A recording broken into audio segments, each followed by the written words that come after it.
Almost done. Here you are, Armando-san, for great video. Thank you, Mr. Canon. And a tip. Keep your mouth shut. Arigato, Mr. Canon. I appreciate the okane. What? No, don't tell anybody! Don't tell anybody!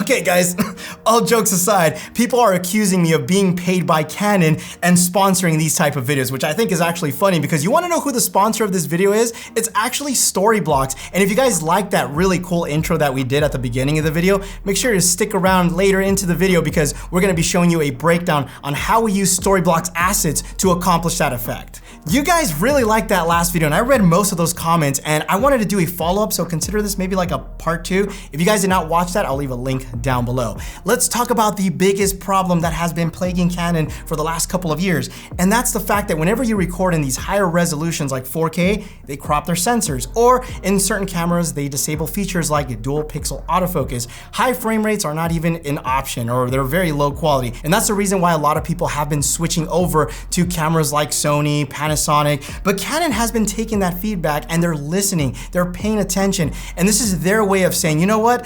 Innovation my ass, take a look at this, 8K. And in fact, when the rumors started where Canon was gonna release an 8K camera, everybody immediately said there's gonna be a cripple, they're gonna crop the sensor, they're gonna give us low bitrate, something's gonna happen. Canon is gonna cripple it some way or another. And honestly, Canon did not hold back. They're giving us 8K. They didn't give us 10-bit, they gave us 8K raw. They're not cropping any sensor, they're doing full frame, high megabit. And the best thing about it is it's all in a hybrid mirrorless body that is also weather sealed. And I think to be able to package all that and incorporate it into something this small, and you gotta understand there's always going to be some sort of hardware limitation due to the technology that is available today. Let's talk about Sony. Sony has given us full frame 4K recordings for years, which is great, but it also comes with limitations. It may or may not matter to you, but it definitely matters to me. What are these cons that, in my opinion, this is the reason why I don't typically use Sony? First of all, their codec. You can only record at 100 megabits per second, and it's typically only 8-bit 420 unless you use an external recorder, which is still only 8-bit. That means the codec is really weak, it falls apart, and for my workflow, it just doesn't work. Not to mention, even to this day, Sony cameras still overheat. My point is, there's always going to be some sort of compromise with any camera that you buy today. It could be the size of the body, it could be full frame, micro four thirds, it could be the resolution, the codec, it could be weather sealed or not. These are things you have to consider. I mean, sure, Canon could have easily added a fan like the Panasonic S1H, but then what does that mean? It means it's no longer weather sealed, and that could be a problem for wedding filmmakers who record things when it's raining a lot, or if you're out in the snow. I mean, there's just a lot of different combinations that people have to think about. For example, that Blackmagic camera that was just announced, 12K. I mean, that's pretty mind-blowing, and I gotta give kudos to Blackmagic for being able to do that. But even that camera itself has some drawbacks. For example, we can quickly go down the list. It's not full frame. It doesn't have any in-body image stabilization. There's no such thing as, dual pixel autofocus, or any autofocus for that matter.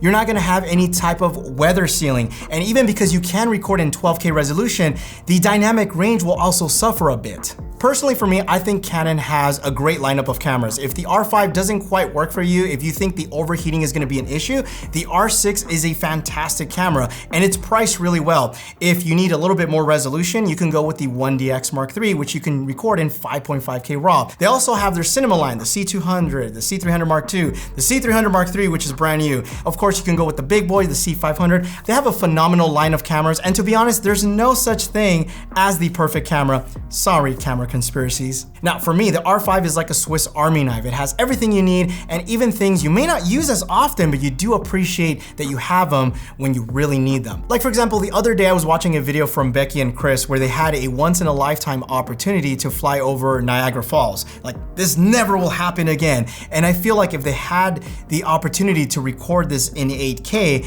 I am pretty sure they would have done it. In fact, Becky mentioned her using the A7R IV as a photography camera camera because she's able to reframe and crop in because of the high megapixels. Now, don't get me wrong, the footage that they created was amazing, and I'm gonna leave a link down below so you guys can go ahead and check out that video. And the reason why I believe that Canon can create a camera like the R5 and the R6 is because they're very similar to what Apple does, where they control both the hardware and the software. Other brands, other companies borrow certain things from other camera manufacturers. For example, Panasonic, they use Sony sensors. Other cameras also use Sony sensors, and because Canon is able to pretty much control everything, they're able to create a camera like the R5 and the R6. Also, I wanna be very transparent with you guys that even though I do like Canon as a brand and I buy their products, I am not going to sugarcoat anything. If I find any flaws, I will report back to you guys. It is my responsibility to let you guys know the truth. Now, a lot of people are saying because of this whole overheating issue that I'm kind of sugarcoating it or not, telling the truth. Here's the thing, I said the same thing back a year and a half ago when this was like my wish list on the Sony a7S III. So in fact, I'm just gonna go ahead and roll that clip so you guys can see for yourself. And you know what? If there is like an overheating issue, I would be okay if you guys put a time limit, 5 minutes. Maybe you could do only 5 minutes at 6K. I think nobody would really complain about that, but everything else could be at 4. I think 6K, if you give us a little time limit just in case there are overheating issues, I think we'd be okay with that. See, record limit was never an issue for me, as long as they are pushing the boundaries. This is no different than in the cinema world. They use IMAX cameras that have a 3-minute record limit due to the reel. And in fact, it takes 20 minutes to reload that reel, and they use this in the cinema world because again, they are pushing the boundaries with what you can do with that camera. So again, I will not be apologizing about the R5, and I'm gonna let you guys know, keep it real with you guys, although personally, I think it's gonna be a pretty dope camera. So let me show you how we did the intro of this video using Storyblocks. So if you haven't heard of Storyblocks, it is a website that has over 1 million assets of high quality footage, After Effects templates, music, and even sound effects. So we wanted to make it seem like the camera was on fire, and obviously we didn't want to set our camera on fire. So all we did was go to Storyblocks, search for a fire effect, and a ton of videos were available for us to download. Once we downloaded our assets, we simply dropped them into our timeline. Then we scaled the fire to match the perspective of the scene. Then in the effects panel, we set the blend mode to screen and then the opacity to 65% to better incorporate it into our shot. Now, to better sell the effect, we mixed in practical lights with our Storyblocks assets to make it feel a bit more real. These are the Aperture M9 lights.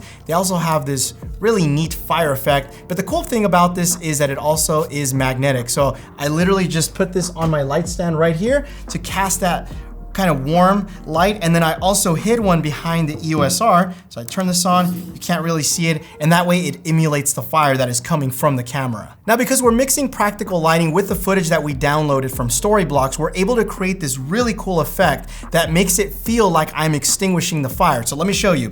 When I cover the EOS R, I'm also covering the light, which means the intensity of the fire is gone. In order to get rid of this one, a little bit sleight of hand, Connor is able to remove it at the same time, making it feel like the fire is gone. On, off. And to add that cherry on top, we also downloaded a few sound effects from Storyblocks to really pull the scene together. The great thing about Storyblocks is they have a flexible subscription plan, so no matter what your budget is, you can find the right plan for you. And a big thanks to Storyblocks for sponsoring this video. Now, leave me a comment down below if you guys think the R5 is gonna be a win or if it's gonna be a bust. I wanna hear from you guys. My name is Armando. Thanks again for watching, and you guys will catch me in the next one.